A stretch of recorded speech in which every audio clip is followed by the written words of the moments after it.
Welcome everybody to another episode of JewishDrinking.com, the show. Today I'm very excited because we have Professor Marni Davis, Associate Professor at Georgia State University, and her claim to fame, the reason why she's on the show today is because she wrote a book about Jews and Prohibition. You can buy it. It's called Jews and Booze. And the subtitle is Becoming American in the Age of Prohibition. Anybody wants to buy it, it's also going to be, the link to it's going to be in the show notes here. Great. So you can easily go out and buy Professor Davis's book.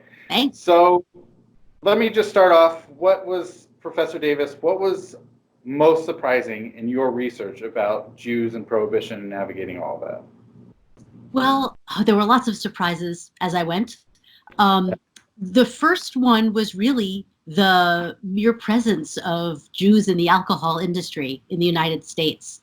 I went into wanting to do some research on Jewish sort of socioeconomic behavior and activity. So what kinds of work did Jews do, and how did that work help them to become American and make their way, and also not just to become American, but to maintain a sense of Jewish identity, do those two things simultaneously.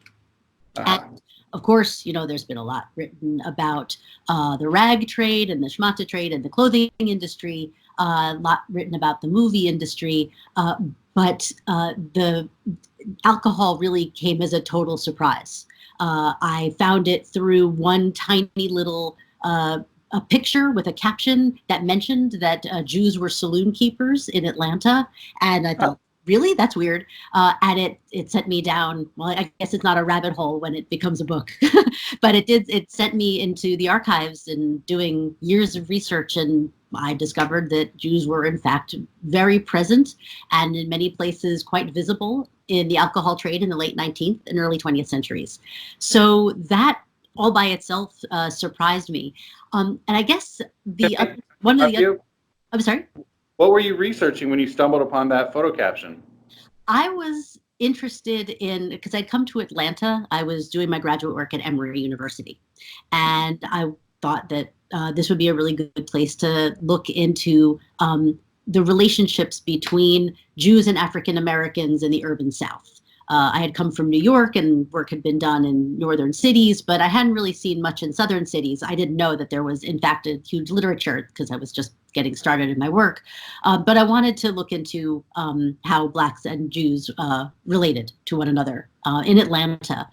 And the picture came from a book that was written in 1908 by a muckraking journalist named Ray Stannard Baker. And Baker had come to Atlanta right after what they called a race riot, which was essentially white people in Atlanta sort of tearing through Black neighborhoods and killing African Americans and destroying their property. And it was essentially a massacre in 1906. So Ray Stannard Baker came to Atlanta sort of just as a journalist. What's going on here? Why are race relations in America so terrible? And what can Atlanta tell us?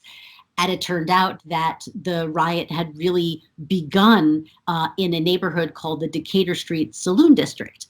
And this was sort of a red light district. I mean, it was residential and shopping, generally speaking, but it was also where there were a lot of saloons and brothels and billiard rooms and dance halls and things like that. And it also turned out that of the probably about 50 saloons along a 5-block stretch on Decatur Street. Half of them were run by very recent Eastern European Jewish immigrants in Atlanta. It was an incredibly dense, robust socioeconomic niche. And so when Baker was explaining what had happened during the riot, he showed 2 pictures of these 2 saloons, one owned by Abram Abelsky, the other by Michael Cohen. And the caption said, many of the saloons that catered to Negroes, because it was especially concerned for white Atlantans that Black people were drinking because they feared what they had sort of created a hysterical idea of the problems of Black alcohol consumption. And the caption said that many of the saloons that catered to Negroes were run by foreigners, usually Jews. And so what I discovered is that this is a whole story that develops in the early 20th century that not only becomes sort of the justification for a reinforcing of white supremacy in the South through making it illegal for Black people to vote, and shutting down African American sites of leisure and entertainment, but also sort of imagining Jewish immigrants as sort of the people who catered to African American tendencies towards vice. So it's this kind of, dual prejudice that is being offered about a prejudice against African Americans, but also a prejudice against Jews, and especially recent Jewish immigrants, as people who are unable to become sufficiently white in the South, which is powerful. So that's early 20th century Yes. social context for what happens pre-Prohibition, correct? Correct. Okay. And I mean, there's an earlier story to it too, because Jews were involved in the alcohol industry before the Civil War even, and certainly in the 1870s, 1880s. But this was before the Prohibition movement had really sort of taken hold in the way that it would. Generally speaking, in the 1870s, 1880s, there was certainly a very powerful Prohibition movement, but that movement wasn't as concerned about production as it was about consumption.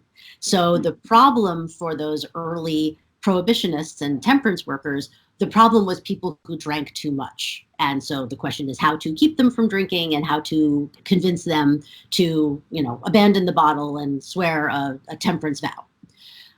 But Jews were not considered problem drinkers. So they kind of got let off the hook in that respect. But by the early 20th century, the temperance movement had shifted in its area of concern. They're still concerned, of course, about problem drinkers, but now they have become more interested and concerned about alcohol production and distribution. It's become an economic problem, a problem of capitalism rather than a problem of individual moral failing. And so then the question is, well, then who's selling the alcohol? And the answer becomes, Germans in general, because Germans have established the most of the breweries in the United States by the early 20th century with tremendous success. And that would actually become a huge point of anti-German prejudice around World War I.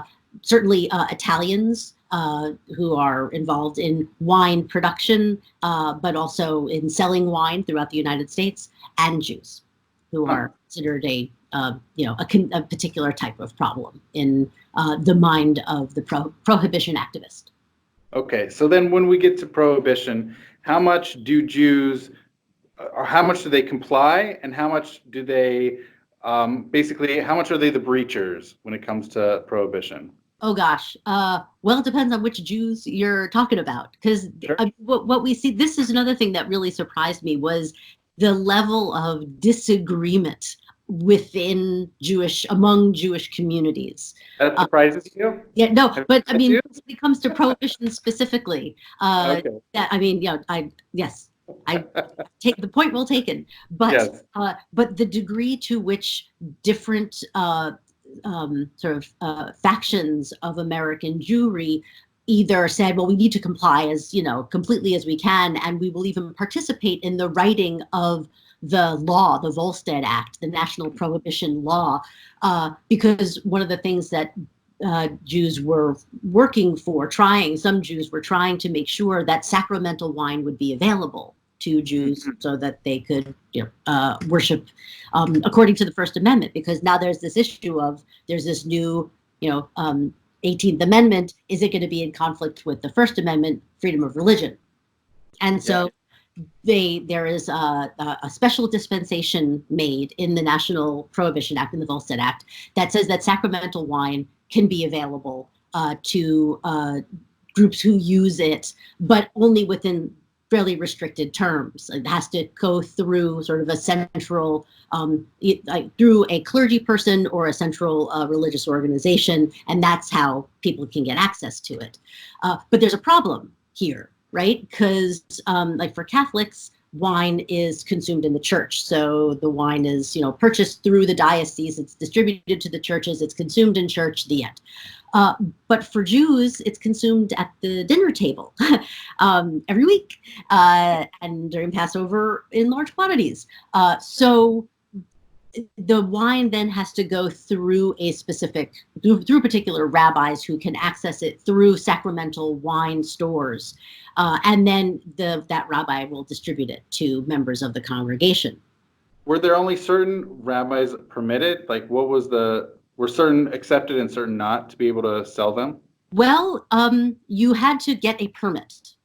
Okay. But any rabbi was able to get a permit. Okay. But the problem is that, and for Jews who are of recent arrival in the United States, Orthodox Jews of recent arrival, there is potentially a problem in that there isn't necessarily any like a rabbinic school like there is for Catholic priests who are trained in seminaries, but Jews of very recent arrival might not have been trained in a rabbinic school. They might have just been trained in their communities, and they would arrive without any very official credentialing. But they're still a rabbi, and they're still potentially serving a congregation. And so these permits are sort of given out to anybody who asks for it. But that creates all kinds of confusion because it means that anybody can ask for one. And it comes to the point where during the rabbinic wine scandals of the early Prohibition period, it is realized that people who aren't not rabbis, but not Jewish, are receiving the permits for sacramental wine and then distributing it amongst their congregants who also are not Jewish. So you said the early Prohibition era, was that not as much of an issue towards the latter part? Yes, towards the latter part, the leak had been plugged, I guess you could say. So the bootlegging still was very much a problem from the very beginning, but it was kind of a sort of a different issue, a different stream, if you will, than the sacramental wine scandals of the very early of 1920, 21, 22 or so. Uh-huh. So there's when you say bootlegging, is that just bringing in booze from Canada or elsewhere outside of the country, or is it also production internally within the country and then selling it illegally? Yes, it's both. All of it. Okay. Illegal production and distribution would be referred to as bootlegging, and that included from Canada through Detroit. That included rum running from the Caribbean. It included distilled alcohol from Scotland and, through Mexico. It was kind of coming in from all boundaries and also being produced domestically, sometimes in huge quantities, sometimes right under the noses of Prohibition officials, and sometimes in tiny little quantities. The problem, and it's also important to point out that it was not illegal to make alcohol for your own consumption. The problem only becomes when it's a commodity. Uh-huh. Okay. People are making, they're making wine sort of at their hearth, and the moment they try to sell it, then they're breaking the law. And so people are doing this in these really tiny quantities. I also found out when I finished the book, I guess my mom at that point felt comfortable telling me, your grandfather, her father, who was a pharmacist on Long Island, he made bathtub gin during the Prohibition period and sold it out of his pharmacy. It's like, why didn't you tell me? This could have made it into my scholarship. But so it's happening in huge quantities, small quantities, domestically, internationally. And Jews were part of it, but only a small part. How do you mean? I mean, the law was broken flagrantly everywhere by all different kinds of people. I think it's really important to not give the impression that Jews were like a dominant force in breaking this law. It was as American as could be to violate Prohibition law. And so Jews did it just like every other kind of American did it, including Baptists who were enthusiastic about the law for other people, but for themselves perhaps felt entirely comfortable having a drink on occasion. Do you know which types of alcohol were more common by bootlegging or home production? Like people were allowed to make wine at their houses, right? But not beer? Well, beer's just harder to, I guess people do like home beer production.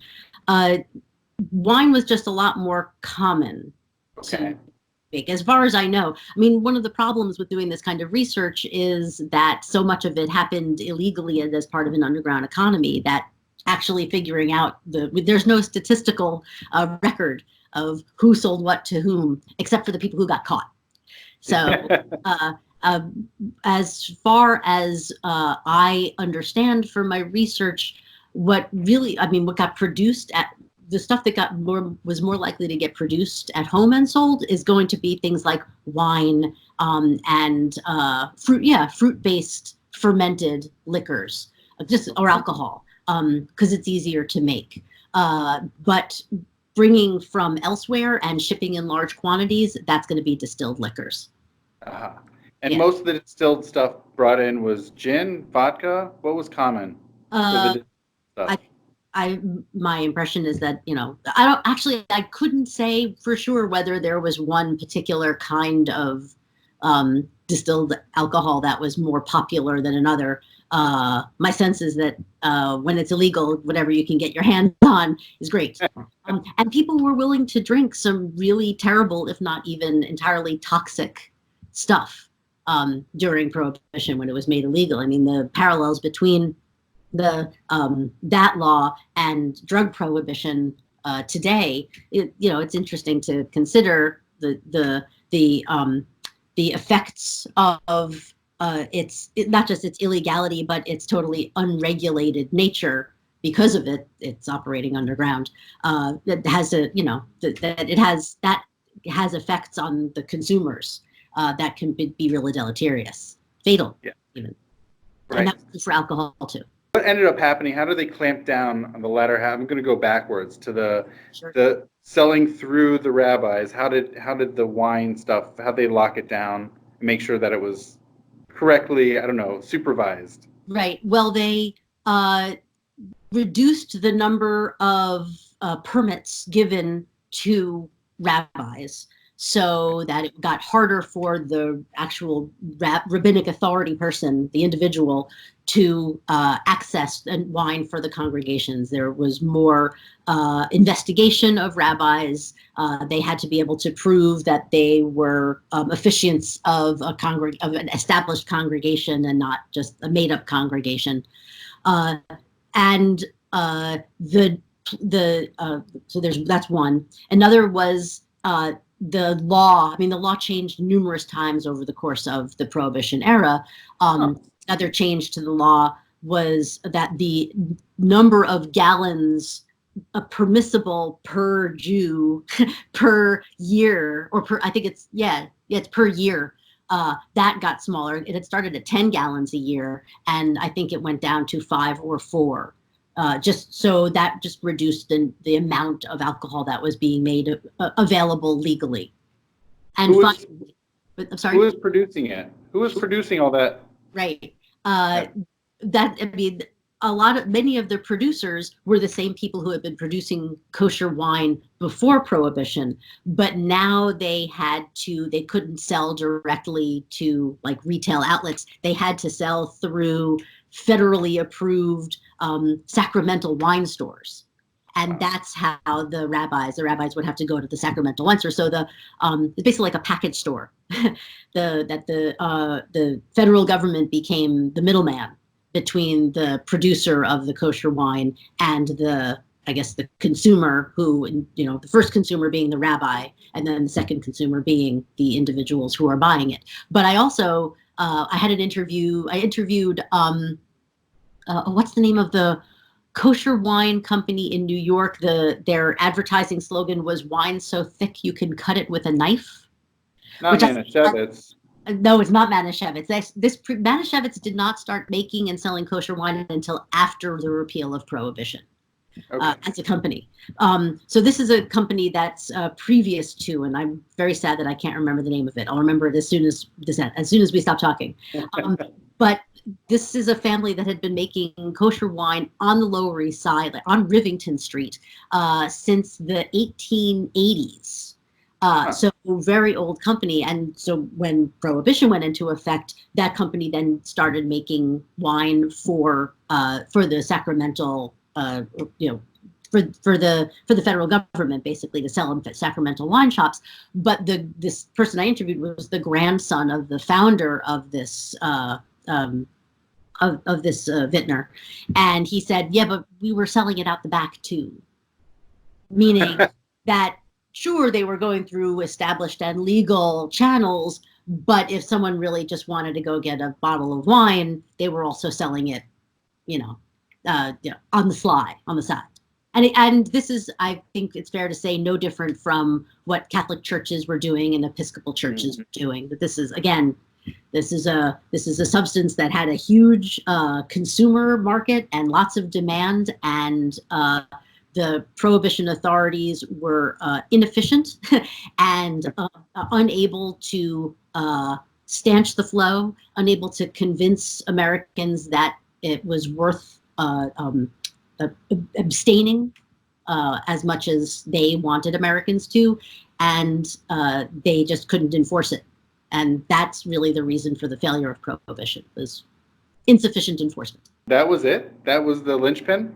Yeah, absolutely. Absolutely. Oh, wow. I mean, it's a combination of insufficient enforcement or an enforcement system that fails to recognize exactly how powerful the demand for the substance was.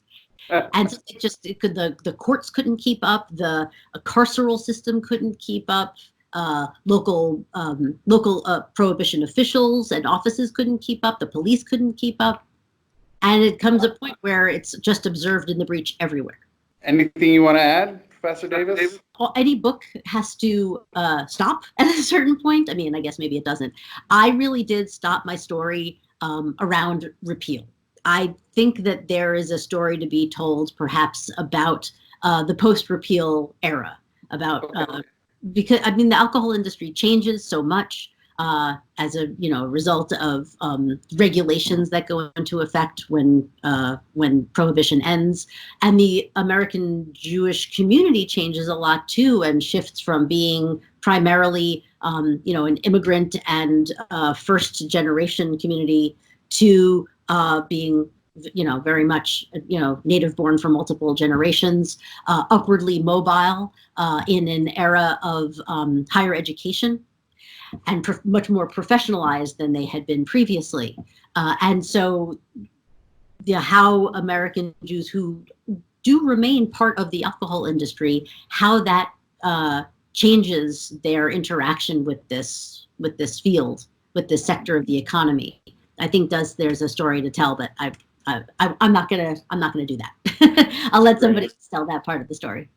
Great. And since you spoke about post-Prohibition, what about, has there been much work done on 18th, 19th century alcohol production in America by Jews? Has there been research scholarship on that? Not a lot. Okay. There's one sector that I can think of.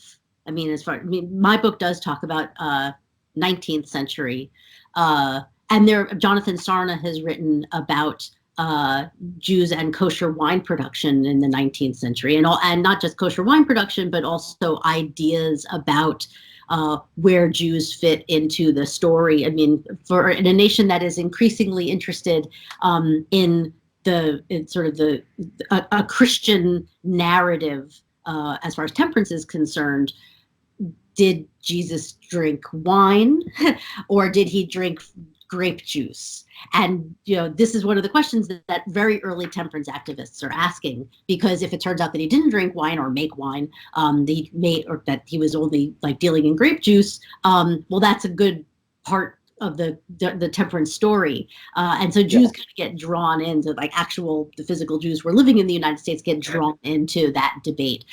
As far as the 18th century is concerned, there is some scholarship on the involvement of Jews, particularly those in Rhode Island, who are participating in the triangular trade.